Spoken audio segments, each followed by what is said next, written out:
Well, I think it's still premature to bring out the champagne bottles or to cry, depending on your perspective. There are still issues to be negotiated, and they could derail it. And it's unclear what position Russia is playing at the moment, given the whole Ukraine crisis. But I would say that we should very, very much hope that there is a new deal, not because it's going to be perfect, it won't, and not because it doesn't have all sorts of bad dimensions, it does, but because the alternatives from Israel's point of view are much worse. Now, from a purely diplomatic perspective here, how can a deal truly be reached? I mean, we saw the Iranian foreign minister in Moscow this week, the gap between Russia and Western Europe and the U.S. widening by the day at this point. Can these sides really come to an agreement that would be functional around Iran? Well, I'm not sure that the differences are still that bad on the Iranian issue. Like I said, there are still a couple of issues that have to be resolved, and at the end of negotiations, well, that's of course the make or break point. But I believe that all of the sides involved in the negotiations, in the end, have a strong interest in their success, including Russia, and certainly the Iranians do, and the U.S. does. So I would imagine that the deal will be signed pretty soon. Now, there's been a lot of criticism by the Israeli government, by more right-wing critics in the U.S.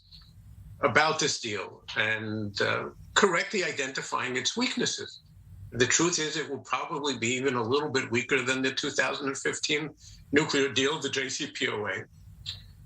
I suggest to people that we always look at the world as it is, not as we want it to be. In the world as we want it to be, it wouldn't be this deal. It would be a very different one.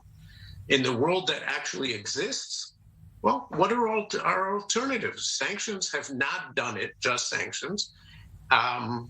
Do we want to go the military route? The U.S. isn't going to do it. So does Israel want to? Do we have an effective military option? If so, how long does it buy us? What's the cost?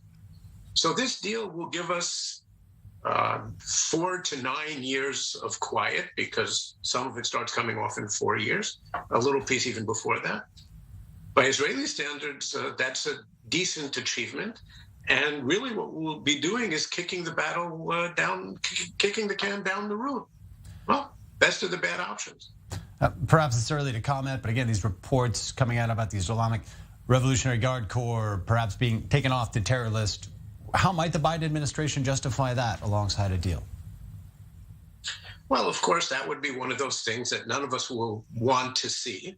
It's also worth remembering, I think you mentioned this at the outset, that this was an additional sanction that Trump added.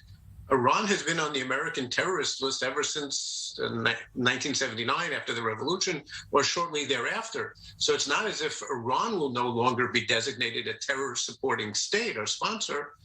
The IRGC itself will be taken off the list. Okay, one of those things we don't like and would be preferable otherwise. If that's one of the prices that have to be paid today for the grossly misguided, the horrendous decision to withdraw from the deal by the U.S. in 2018. One pays for one's mistakes, as unfortunate as that is.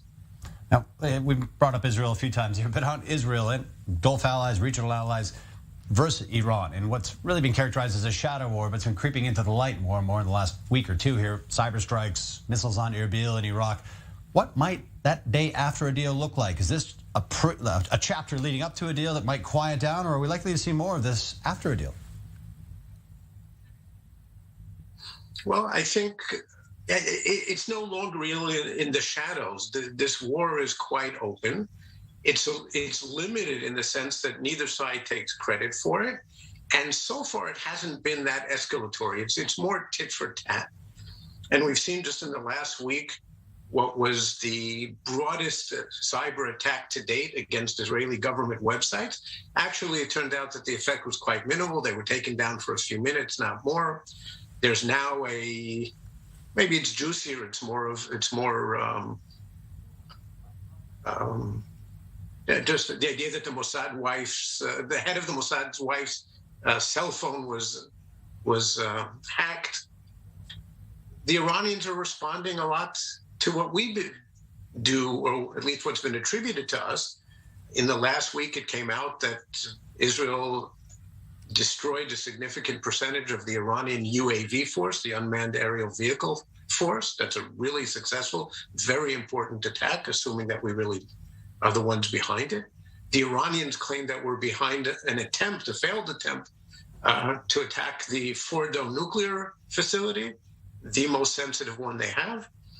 And last week, Israel apparently attacked an Iranian site in Syria, part of the so-called precision project, transferring advanced precision missiles to Hezbollah.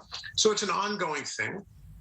If and when there's a new nuclear deal, I think what we will see, continuing following up on your question, we will see Israel and some of the Gulf countries, maybe the UAE, Bahrain, others, cooperating more, maybe on some of this kind of covert operations. And there's been talk publicly that they will be seeking, together with the U.S., to pursue heightened, maybe regional anti-aircraft, anti-missile cooperation. So we'll see more regional cooperation, I believe.